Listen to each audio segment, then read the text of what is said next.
It's true. All right, we're live now, so let's What's do up? this. How's it going? Yo, yo, I'm All I'm right, good, David. good. Cheers. Here with David.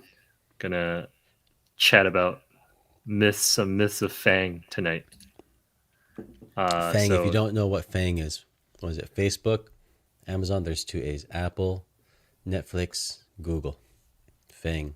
Myths about tech companies. Top tier tech companies. top tier tech. We also call this big tech, right? I think what 4 out of 5 of these are actually in Silicon Valley, right? Amazon's Which the one? only one that's like based out of Seattle. That's So true. Although they have yeah, huge campuses here as of, well. of course, of course. I think their search is here.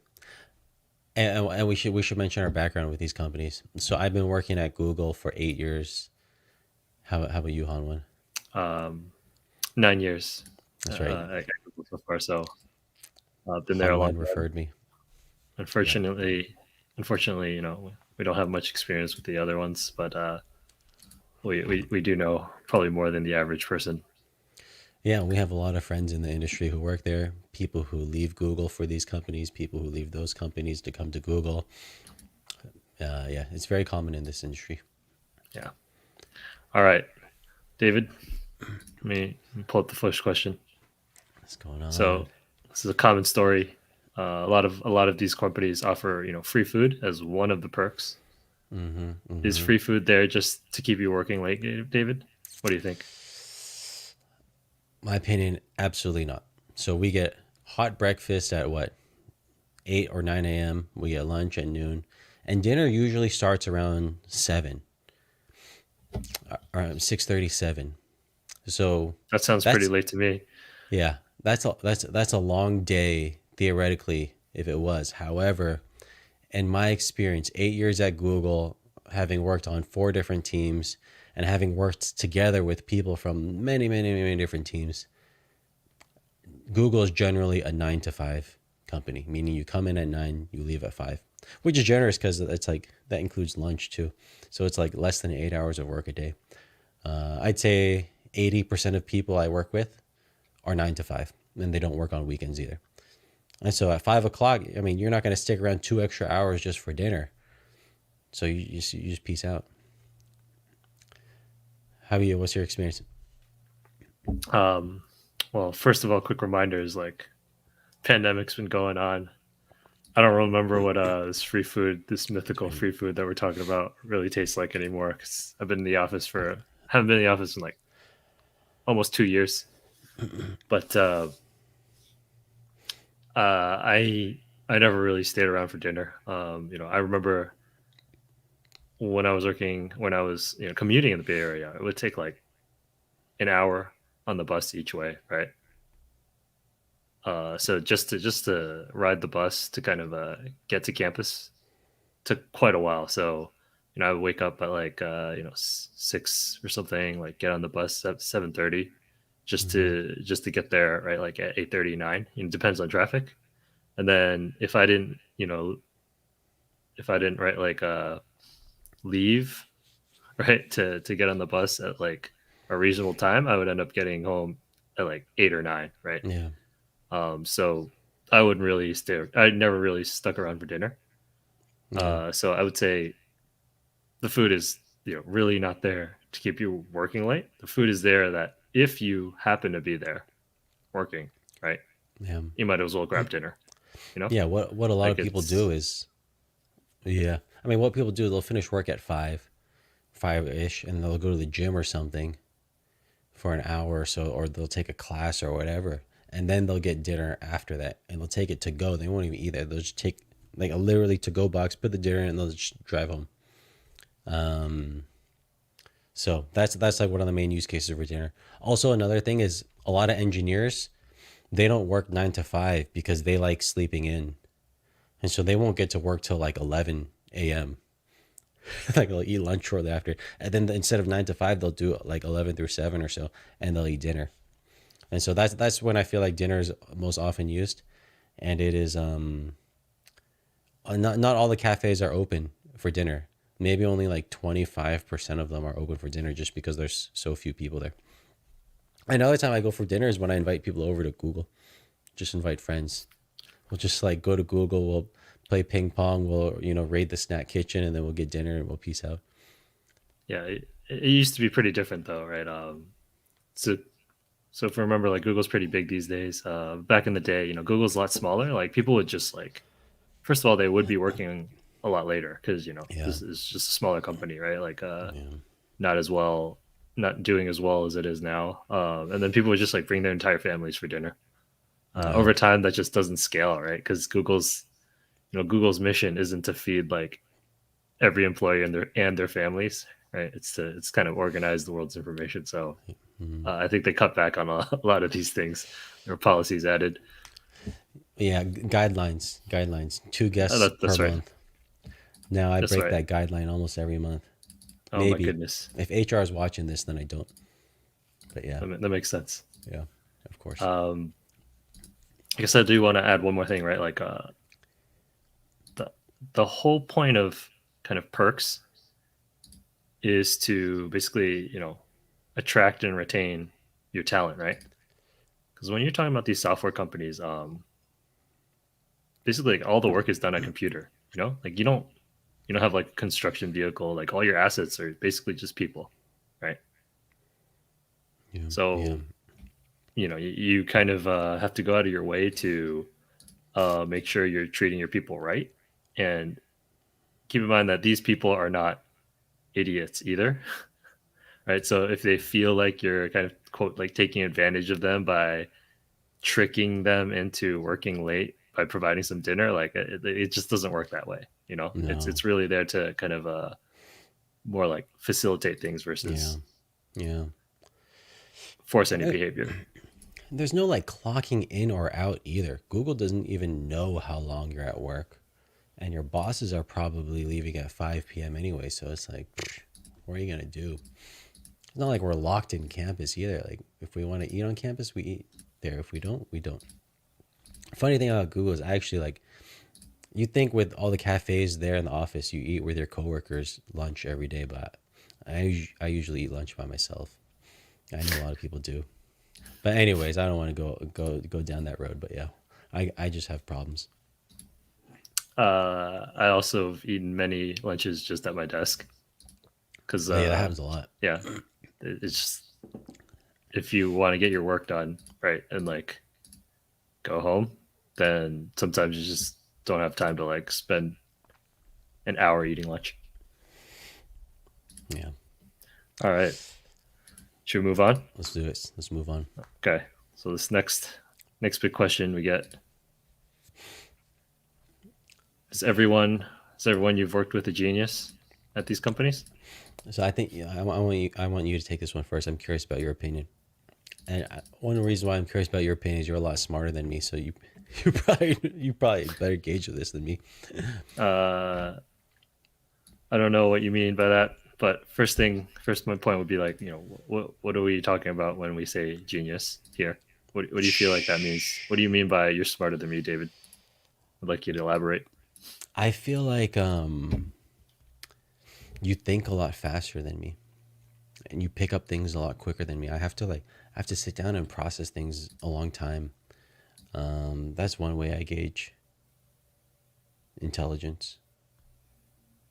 I've thought about this a long time. I don't think I have a better answer than that. Well, what do you think is genius?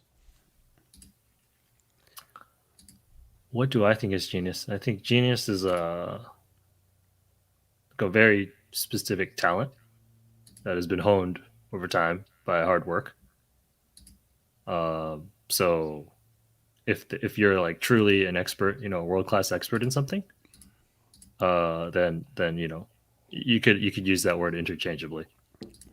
It's kind of like my high level take. Does that make any sense? Yeah, yeah, yeah. Sure. Um, so my first response to this question would be like, there are definitely some people there that are like that, right? Geniuses. Absolutely. I think Google has examples like some of the like most of probably, or at least a couple of years ago, most of the world's experts in like machine learning are probably at Google, right? Like you would have like 50 of these people like at Google, and like any other company might have like one or two, right? That's just kind of one of the strengths of working there. Um, just because, right, it's like the bread and butter. Like Google's never known for like hardware and other stuff. Right? It was just let's learn for like optimization and kind of software technology, and machine learning is a really big part of it, of everything we do there. Right? Mm. Um, do you get the sensation that everyone you've worked with is a genius? I definitely do not think that's the case, but I will say, and I've worked at four different companies in my career, and I've obviously worked with a lot of people outside of Google and consulted with a lot of different companies and stuff.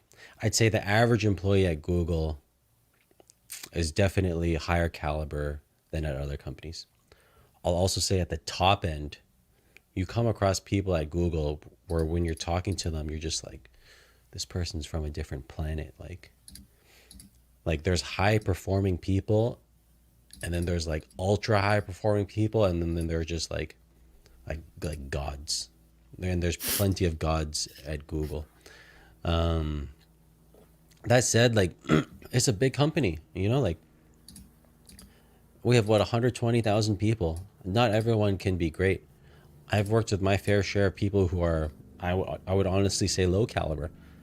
Maybe it's not because they're not smart or hardworking, but maybe they used to be, but they just kind of like things changed in their life and they just became low performers.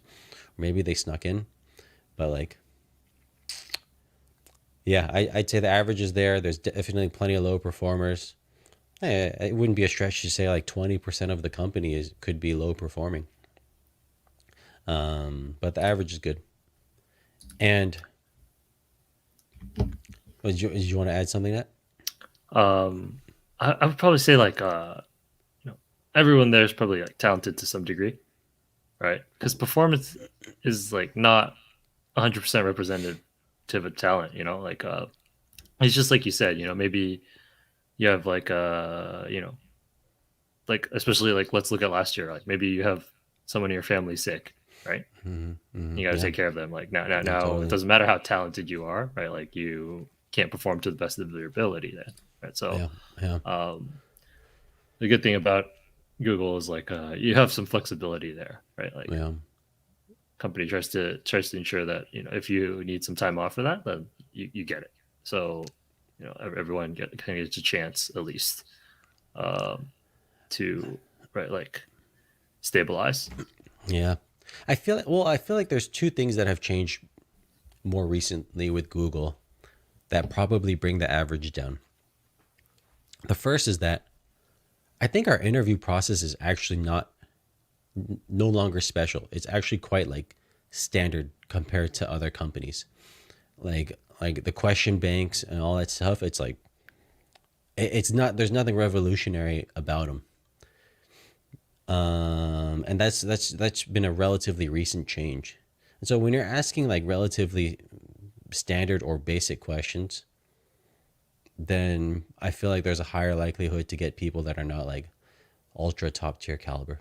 Maybe this isn't true in engineering because I'm only a hybrid engineer, so only a portion of our interviews are really technical. But heck, even in the technical ones, I don't necessarily think they're out of this world. Um, what was the other thing? The other thing is you can't you can't get fired from Google. Really, it's so rare. I've been there 8 years. I don't know a single person who's been fired for low performance. Plenty of people probably should have. I probably should have at some points too. And so when you have a company that's been around a long time and people's, like you said, people's priorities in their life change. Some people maybe were once superstars, became low performers, but like they're not leaving the company. Like, why would they? They're getting paid a ton. They're working 9 to 5. They're not staying late eating dinner, and they're not getting fired. So I feel like those like pull against the average. Yeah, I think we'll kind of touch upon this later as well, but it's like kind of a function of the size, right? Yeah. Just the bigger you get, right, the harder it is to just scale and ensure everything's consistent. An example is like Google's does so many different products now, Uh-huh. right? Like, and that just means the culture is different. It's pretty different between something like YouTube. and like Google Cloud, right? Like Mm-hmm. those are just completely different products and different cultures because they should be, right? Yeah. Like you don't do the same thing to be successful in like in like a YouTube, right? Like video for billions of people or whatever, Yeah. as you do for enterprise software, right? That just doesn't make any sense, right? Yeah.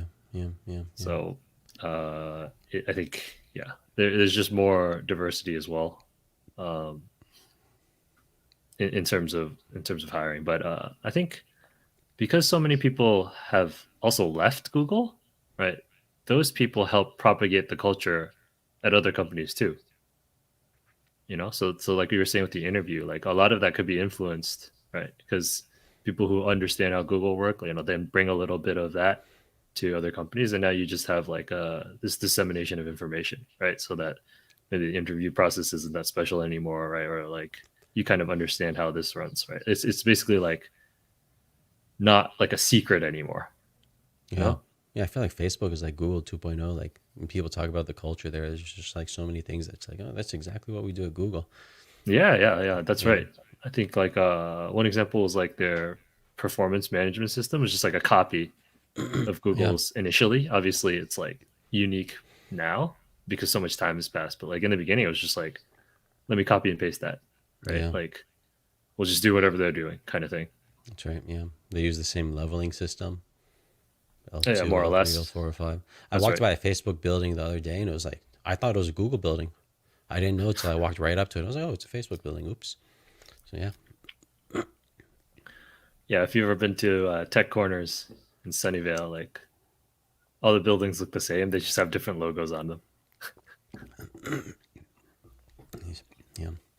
Oh, there's one thing in our hiring process I always thought was interesting that I think keeps a high bar. It's relatively unique to Google, and that's our hiring committee. So someone can pass all the interviews for a job. Everyone gives them an A plus, thumbs up. But then what happens next is they go through a hiring committee, which is an independent committee where no one has ever met or talked to or seen the person applying for the job. And they look at the resume and they look at the interview feedback and then they like give a thumbs up or thumbs down. I think there's like a 20% chance or something they give a thumbs down. And then the purpose of the committee is it's just an independent committee to keep the bar high. So like teams don't like bring on like lower quality talent just to like, I don't know, fill a head count, for example, or because they need someone fast. And so that's Uh, like, yeah, yeah, I agree with you. Also, in the past, actually, well, still like when I do interviews, I also interview a lot of people that's like that are I won't be working with, for that same reason, that's true. That's true. right? Yeah. Like, Yeah. Other so teams. I don't really have any special incentive to like get this person really hired quickly, right? Because it's not like this person's helping me, right? This person's, I want to make sure that I'm hiring kind of the best people for the company, right? So having like basically like a third party, right? It's not like obviously fully third party. It's like you're still someone from the company interviewing, but like you want to basically that independence. It removes that bias that's like, I just want to fill, this like slot on my team as fast as possible because, right, like, maybe we have too much work and not enough people, Yeah. kind of thing. Yeah. Sweet. All right. Shall we? All right. So moving on. All right. All right, David. This is the big one. Is This is a everyone big that works at topic. FAANG rich? So maybe if they're outside the Bay Area, because in the Bay Area, Silicon Valley, California, you could make $200,000 per year and feel poor. You can make $200,000 a year and never be able to afford a home. Literally, even in a bad area, that's pretty far away from work. Especially if you have like student loans or something. So like the problem is everyone here works at FAANG. Literally everyone on my block works at Google or Facebook or Apple or whatever. And so because everyone works there, like it's just the average is so high, the supply and demand, like it messes with it. And so the prices of everything just adjust accordingly. The prices of property, at least. So So no, I know plenty of people who literally make 200 plus a year, and they're still renting small places, and they're like, I don't know if I should have kids. It's a lot of money, and they're not like buying expensive cars or living lavish lives either. All However, right. with this money outside the Bay Area, yeah, I think you could live quite nice, which is probably why everyone in the Bay Area dreams of leaving this area, just working remote, living like a king elsewhere or queen. There's a lot to unpack there, Yeah, David. If I think the first thing you're mentioning is basically like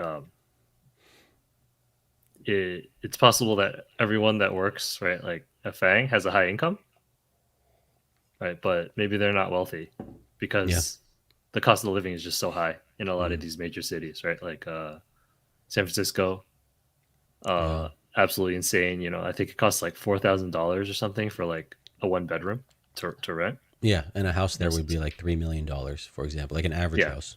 If you want to buy a house, it's like literally millions of dollars, right? Yeah, So your monthly even if payment would you're, be yeah, it's like a $12,000 monthly payment for a yeah, three every million month ish you're dollar paying, house. $12,000 in like a mortgage, property tax, maybe insurance, right? That's right. So if you're paying literally $150,000 a year for your house, like $200,000 in income isn't going to cut it No, because first you got to pay the government. So yeah, you got to be double fang. But yeah, go ahead. uh, yeah, so you bring up a thing. A lot of the people that are able to buy houses here are just like a husband and wife, and both of them work at FANG, right? So you kind of have 400,000, and now you're able to pool together and basically pay half your income to buy that property, right? Yeah, yeah. That's like the golden path. First you make it into Fang, then you meet someone there and you marry them. Then you can live an average life. Is this what you recommend, David? If I had to do it all over again, no, no, no. I have a completely different philosophy. You don't want two people in that rat race. It's just not healthy for anyone. So no, that's not what I recommend. As what neither of Okay, us do. okay. I think it was that last thing that we wanted to unpack there is working remote, right? Like so, you know, ever since 2020 happened, right? Remote working remotely has been a real option. Yeah. But at the same time, I think a lot of the FANG companies will reduce your pay, right? If you Like if you 10%. basically move, yeah, 10, 20, 15% even. It really depends on where you are. 15's like, oh yeah, yeah, okay, yeah. Yeah. Uh, So like there will be a cost of living adjustment, right? So you won't be pulling that two hundred yeah. thousand dollars. You'll be getting paid $150,000 or something like that if Yeah. you live in a cheaper area. I'm gonna guess though, But it if you're might still living in a work out. cheaper area, yeah. I mean, instead of a 10% less than a $3 million home is a $2.7 million home, if my math is correct. And I'm gonna guess most people living or listening to this, all zero of them, hi mom, you know, aren't. That's not the average home price there. So Yeah. actually, for So my mom, yes, though. But the yeah, the thing is like if you're making 150,000, but the home is like 800,000 instead of 3 million, that's actually a big deal, right? That's what makes the difference. that's everything. Yeah, Yeah. that's So everything. that's what makes the difference. So when you're doing that, right. So I think the takeaway is like, you can get a high income, but you like always you have to kind of manage, right? Like where you're living as well as how you're spending your money. Yeah. What it does mean though is for things that have national prices, like cars, for example. A car is generally the same price in most places. Generally, those become kind of cheaper Yeah. because like Yeah. salaries are higher. Yeah. Yeah. Yeah. So like you could buy a new iPhone every year without even thinking. You could buy a new iPhone every month Yeah. if you really Yeah. wanted to, right? Like Yeah. it's just because saving like $1,000 a month is not going to pay for that $3 million house. Yeah. Yeah. For sure. For sure. By the way, I don't want Just to. to I don't save. want to imply that. I don't want to imply that we both work in Fang that we're complaining about our income or anything like that. Because I think we both fully realize we're very, very lucky to be in our position, even if we can't necessarily afford property. Like it's still very nice working at FAANG and making our things. Like we have options. We could live poor, save a ton of money, and then move elsewhere. So we're very Yeah, lucky. I'm not complaining at all about it. yeah, yeah, that wasn't the question, right? Like, again, we said, I said the takeaway, right? You have a high income, but if you want to be quote rich, right, like you have to make sure you manage it well and kind of make life choices and lifestyle choices that make you rich instead of just living in a $4,000 one bedroom. Yeah, well, yeah. You'd be surprised how many coworkers I talk to that are just struggling financially. Not struggling like they're poor, but like they can, like it affects like whether they're not they want to have kids or whether they can like stay here long term and stuff Because like of the that. real estate mainly, right? It's Like all about because the real estate, people feel like they the need to own a rent. home before they're able to have kids. Right? Yeah, That's kind of like the American dream, essentially, right? Like owning a home, yeah, yeah, and it's actually really hard to do that when you're when you're in these high cost living areas like New yeah. York or San Francisco, right? No, it's literally impossible. If you make 200K a year, the most you can get, the largest home you can get with 20% down is about like $1.2 million. That's assuming you have zero debt. And so 1.2 million won't really buy you anything here. If you go to the East Bay, maybe like 45 minutes away in higher crime areas, you probably could, yeah. All right, should we move on? Uh-huh. All right, this is a big one for me. So, what do you think about this? Are tech companies spying on me? Why don't you take this one first?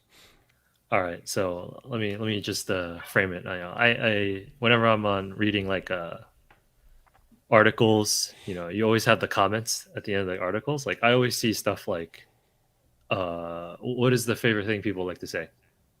The biggest trope is like if a product is free, then the product is you, kind of thing, right? And I think people really misunderstand what like quote user data is and how it's used. I think there's a big gap in what people understand. So my first response is like tech companies are not quote spying on you because an individual's data is basically worthless, completely worthless, right? Like no one is gonna buy like David's data.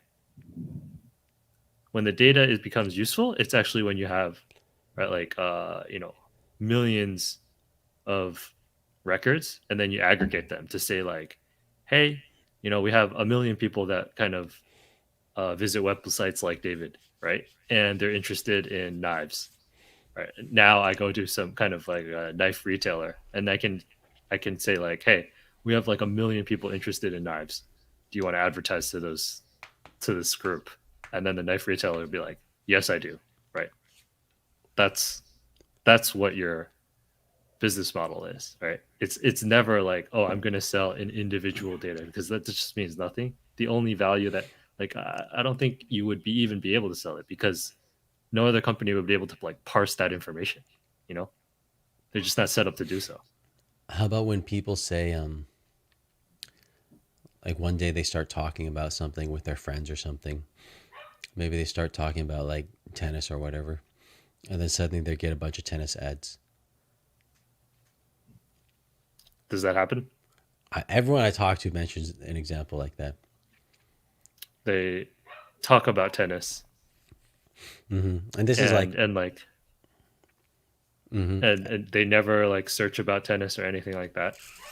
I so feel they like if claim. if you're interested in tennis, then maybe you would do some kind of you'd kind of look up the latest results of the U.S. Open, right? You'd see maybe like Djokovic, played a few matches, like maybe he won, maybe he didn't. Like that search history would kind of drive some ads.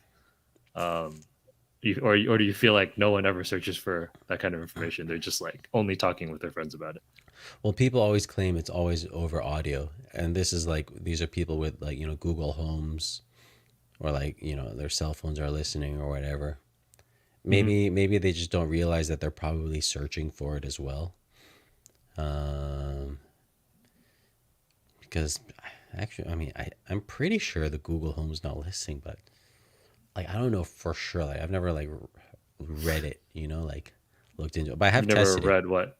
the terms of service or whatever. I have tested it though. I mean, what I did was I started talking about. I was curious about this, so I started talking about one topic that I never Google or whatever, Hmm. which is golf. I can talk about it now because I'm not typing it, and I have a Google Home right here. Yeah. And so I started just talking about golf around my Google Home just to see if I'd start getting golf ads, but it just never happens. I love golf. Show me golf ads. Oh, so I start seeing golf ads, then I think we'll know, but it hasn't really materialized yet. Yeah, that's the takeaway. I'm pretty certain it only triggers when you say the hot word, right? Obviously there's errors. Like we've all seen like you say something random and all of a sudden Google will wake up and be like, I don't understand what you're saying. And you're like, Yeah, what's wrong with you, Google? Or what's wrong with you, Alexa? Right. yeah, yeah. But that's Alexa actually might. just like, yeah, that's actually just like kind of maybe a design failure Mm, that will be like improved over time, right? yeah, Like yeah, it's not perfect at basically detecting the hot word. But over time, like the basically number of false positives will get lower and lower, right? yeah, So it yeah, used to yeah, be maybe I would probably like a few years ago, like it would happen pretty often, right? But now I feel like I don't see that false positive as anywhere near as much, right? Just in terms of volume, it'd be like yeah. maybe a couple Same. times a day before, and now it's like maybe once a week or once a month or something like that, right? Yeah, So yeah.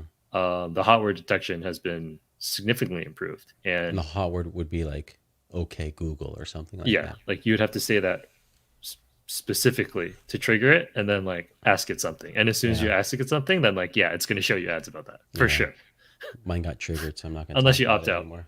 Yeah. Um. Yeah. I And this goes for all the tech companies, you know, like especially Facebook. Yeah. People like think Facebook just like is the most evil company in the world or something like that. Like that is not at all true, right? Like they sell ads just like Google. The difference is like you're giving Facebook like your interests explicitly because because you're like I like these. I joined a group that like soccer, right? I joined a soccer group. Then it's like okay, well I'm pretty sure this person likes soccer. I'm going to show them some ads of soccer. Right? Like Yeah. Yeah. that's pretty clear. It's Well, I have to say, if I had to trust one company with my private data, I would choose Google over Facebook for sure. Of all the FAANG companies, Facebook is probably the one I'd be most scared of because of I don't know their general reputation of the Zuck or whatever. Yeah, I have to say internally as a worker at Google, the amount of hoops we have to jump through because of privacy, the amount of things we cannot do because of privacy, the amount of times the privacy team comes up to us and says, "Hey, you cannot do what you're planning to do because of privacy." It leads me to think that we do take good care of user data. Yeah, yeah. I work in engineering, so I've basically seen how hard it is to if you actually want to access like an individual account, it's basically impossible. yeah, Like you yeah, can't. There's only like a handful of people that can do that in the first place, yeah, right? Like it would take like there's just no way you can get it because you don't have a business case to do it. yeah, yeah. Essentially, like there's just like you can't even come up with a business case that's like, oh, I need individual account data, right? Like that just No, simply, right? no. Like that's not going to happen, right? So I kind of agree with you. Feel like Google has some of the best security and Yeah. privacy. Like if you think about leaks, like I don't remember Google leaking anything, right? I'm nothing like with yeah, people's personal data. No, yeah. I people think leak there's other been some stuff. like maps stuff that's happened in the past. Maybe some voice data that was already anonymized, Yeah, yeah. like leaked by third party reviewers, Hmm, like contractors basically. that's no good. Um, so I think there's been things like that, like in the news, right? Like Gosh, that's yeah. public basically. But I can't think of anything. You know, Almost makes me angry meanwhile, hungry. like, but I would say maybe the safest would be Netflix because they don't really Yeah, I have don't know any anything like about you. they just have your watch history. Yeah, yeah, They just have seen how many times you've seen like Squid Game. yeah. It's like, Doesn't say anything. Um, yeah, yeah, yeah, yeah. Our security and privacy teams, like those people, are the most paranoid people ever. I don't even really enjoy working with them, honestly. They keep telling me I can't do stuff, and they hold the it's cool. line. I'll also say, I think as That's a big company, I think I honestly I don't think we're organized enough to do bad things with people's information. Honestly, let's not go down that path though.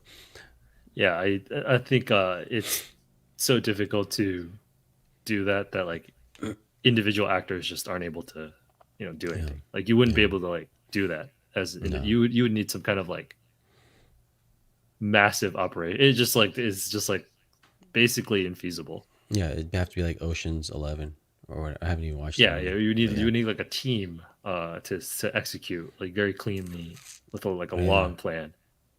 I don't think people's And data is honestly worth that much, anyways. But go ahead. exactly that's what I It's like, opened with. Like that's not it's not even worth that much, right? Like yeah, yeah. I mean, if you wanted to leak something, just do what all those people did. Download our secret plans for self-driving cars and just give it to China or something.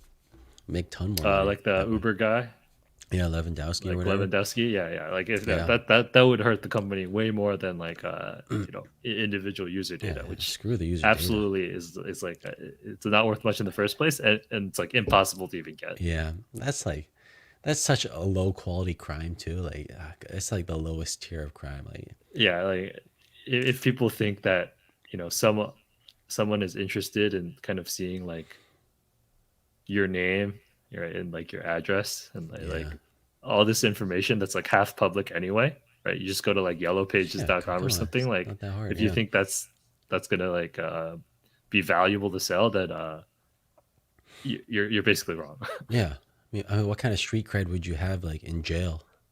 Like people just be like, you stole personal information from Google and sold it. Like get out of here, man. Like you weren't even able to get credit card numbers or Yeah, it's like SSNs. Like you just like all you had was address and name. Like who cares? I'm serious. All right, All right, let's go. next up, I think it's kind of related to some of the earlier topics. It's too corporate in big tech. What These does that mean? companies are just too big, David. What do you think about that? Yeah, big companies.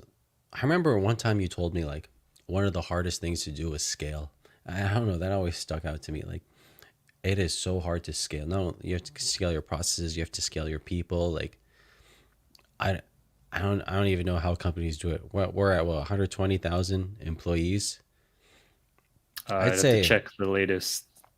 You can check it in like finance.google.com or yeah. yeah, finance.yahoo.com or something. It'll tell you I mean, at employee this count. point, like 90% of the employees have been at Google for less time than you or me, basically. Yeah, that's right.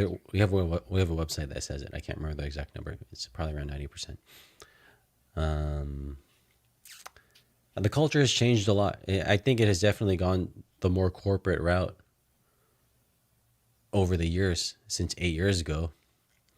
I mean, like we no longer get Christmas presents, for example, which is often brought up every Christmas. Like the food is not as nice. The life of the company, I feel like a lot of the fun maybe is gone just because we can't like we have to be careful. We have to scale, right? You can't some harmless jokes maybe said in the past are maybe not so harmless now when there's 120,000 people and it might hurt someone's feelings or something. Has it become corporate? Yeah, for sure it's become corporate, but is it more corporate than like 5,000 people, 5,000 employee companies I've been at in the past? Not really. There is still some love, and I think maybe maybe what is special at Google versus other companies is I feel like people still dream big, or they believe that Google can still do big and good things. Whether or not it happens is another story, but like I feel like everyone has that fundamental belief, and that's not necessarily true at all big companies. I think I think the last part rings true at every one of the FAANG companies, right? Yeah, Like you see these companies is constantly innovating, right? Like Amazon's coming up with new stuff all the time. They're actually crazy at execution.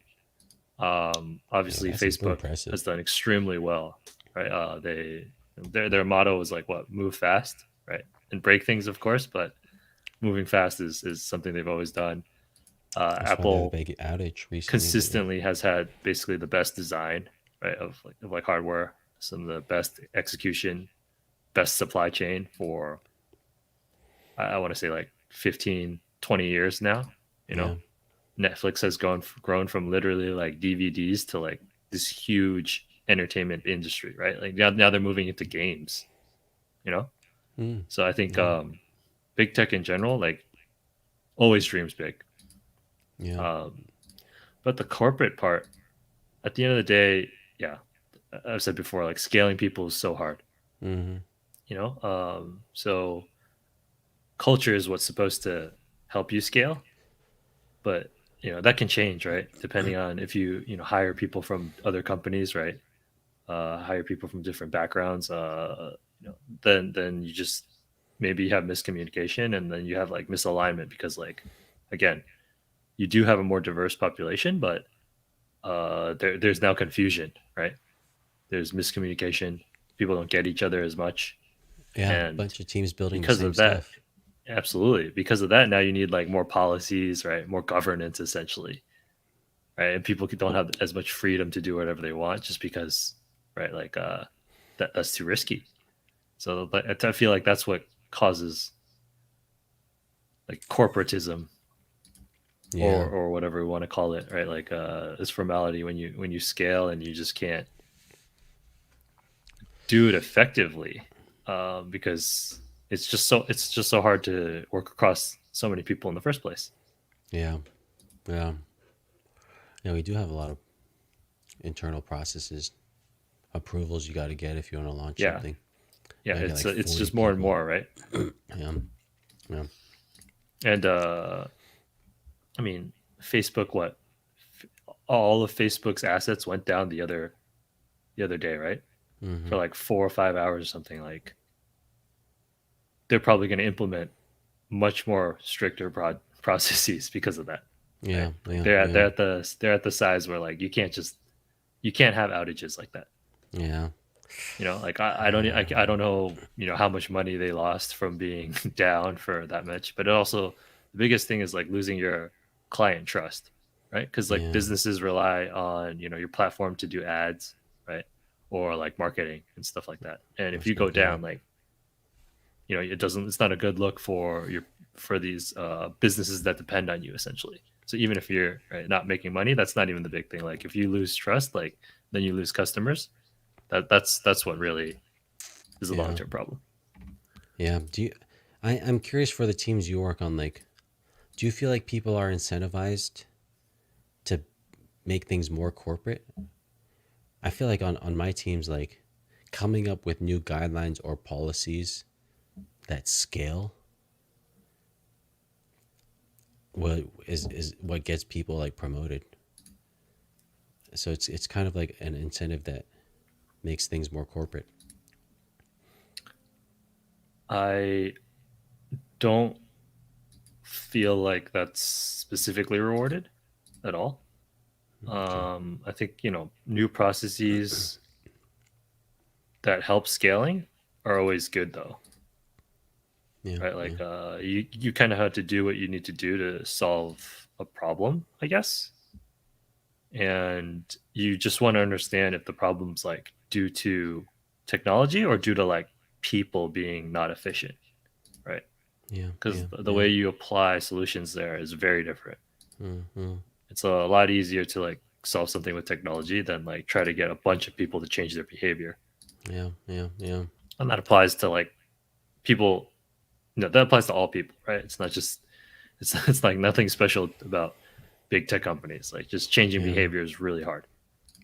I mean, I feel like on the people side, it's especially hard. Like, if you know you're just one person in a 100,000 person company, whether you work 80 hours a week or 40 hours a week, it's not going to like, nothing really changes for the company. Like, All the right. company's still going to make $1 trillion. That brings us to our last topic. Oh, shit. Here we go. It's it's hard to see your impact. All right. I guess I'll start with this one. Is it hard to see your impact, David? Generally, yes. Like, if you're working in ads, I remember I was working on a team in ads. There's a team that makes billions of dollars per year. We had an org of like 40, 50, 60, 70, 80 people. And I just had the feeling that our entire org could like disappear for a year and ads would still make a gazillion dollars, you know? Nothing would really change. And that was not good. Um, that said, though, that's ads, and that's literally like the biggest money maker at Google. I feel like there are so many like small special project teams, Area 120, Google X type of teams that are really small. Like the entire team might only be like 40 people who are trying to build something kind of big. And on these teams, like each person definitely does matter. So it's just a matter of like where you are in Google and which team you move to, you transfer to, or you get placed in. And like you can kind of see like the more ambitious people will eventually find their ways onto these smaller teams like special projects teams, whereas the people cruising, they're gonna find these bigger teams just chill and hide. I see what you're saying. Um, I think impact is like different for different people too, right? Because at the end of the day, if you work on like Google has a bunch of products that are used by like literally a billion people, right? So if you are kind of working on it in some fashion and it's being used by a billion people, like that is impact, right? But at the same time, it's like what you were saying, like how much of what am I doing is like actually seen by these people, Mhm. right? And this goes back to like let's compare like working at a startup to like working on some tiny feature for um like Google Gmail. Maps or something like Yeah. that. Or yeah, Gmail, right? Like let's say like I make the Gmail button like orange, right? Like a billion people might see that change Yeah. that Yeah. you Yeah. did, right? Versus at a startup, like maybe you work your ass off and then like 100 people see it or something, and Yeah. like 90 Yeah. of them don't care, right? Like in like the button color maybe doesn't matter. Like and that's a really bad example, right? Because like That's a big you deal, know actually. yeah, we, we we wouldn't have that many people working on that change on a change like that. But like I'm just saying at the startup, like you own the entire thing, so like Yeah. you kind of Yeah. end to end own the entire thing because it's a small team, right? So your impact on the team is huge. But like what is your like real world impact? Did you do anything that changed the world? Like maybe and maybe not, right? And I'm not saying you didn't, but it's just like a more personal definition, I think, that Yeah. for a lot of different people. I feel like it's rare to make a real impact on the world as like a grunt at a company, just working for someone else. Yeah, You kind of have I to like, I, I really yeah, bel- I really agree with that yeah, because at the end of the day, you're not making decisions, yeah, that affect the people. You're kind of executing, yeah, right? Like yeah, if you're like customer support at some like hot startup, like you're not like how many tickets are you answering a day, right? Yeah. Like it's not that many, right? Like maybe you do 20 tickets a day. Like how you're not right. Like you're not helping 1,000 like million people with their problems, kind of thing, right? Yeah. Yeah. Just a scrub, man. Just a Yeah. scrub following people Even if around. you break it down, like That's us. let's take a look at like Apple, right? Like let's say you work on iPhone, and there's like hundreds of millions, maybe like a billion people who use like iPhone, right? Uh, there's a lot of people that work on iPhone, right? Like maybe you work on only just one small component of it, you know? Mm. So is that good enough impact for you? That's why I said it's personal, right? Like maybe you worked on just the modem of the iPhone, Yeah. So without your work, like maybe you couldn't make phone call. Maybe like the iPhone just doesn't work. But like at the same time, right? Like there were a lot of critical components, and if you didn't implement it, like someone else would have, Yeah. right? It's not a Someone big else would deal. have stepped in, Next right? in line. Yeah. Yeah, so it would have been next in line instantly Yeah. at these big companies, right? Yeah. So Yeah. I think those are all some themes that are relevant for talking about impact. All right, it's a good chat. Should we wrap it up for this Sweet. time? That was our last myth. Yeah, that's right. Any final words about Google? I think the culture's great. Still a great company, right? I think if you want to work at like a big company, like might as well be Google. Why not? I agree. Uh, I agree. I don't know much else about the other ones, right? I'm sure they're all fine companies as well, but uh, Google has consistently been known to have one of the strongest cultures compared to the other ones, right?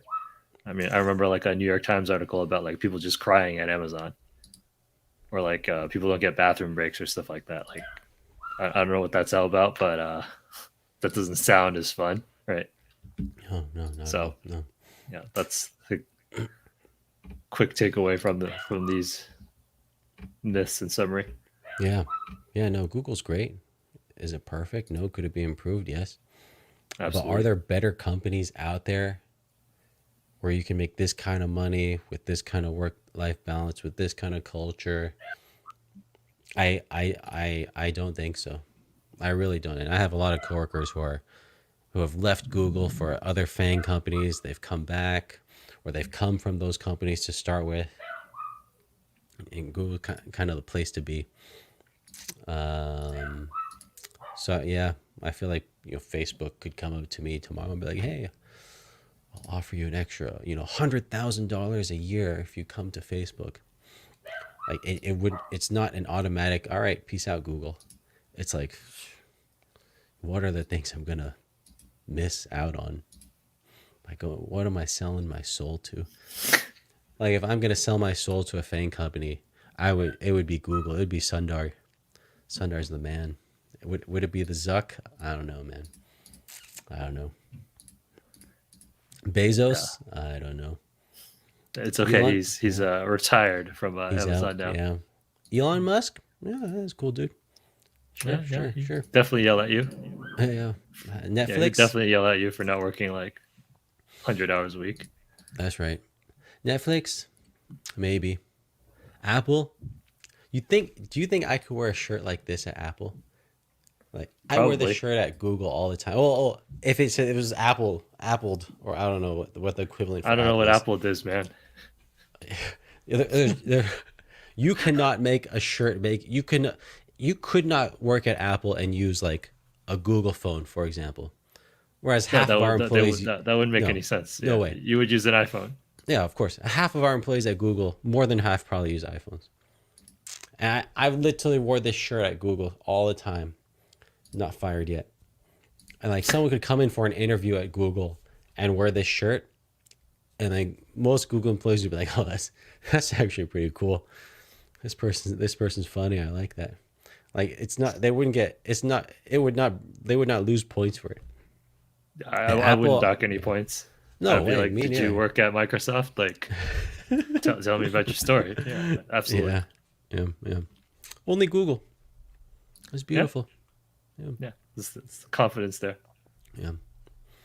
All right, All right. Thanks to everyone closing who this one out. subscribed and watched this. Mom, I'll see you tomorrow. That's right. And all right, it's been fun. Peace.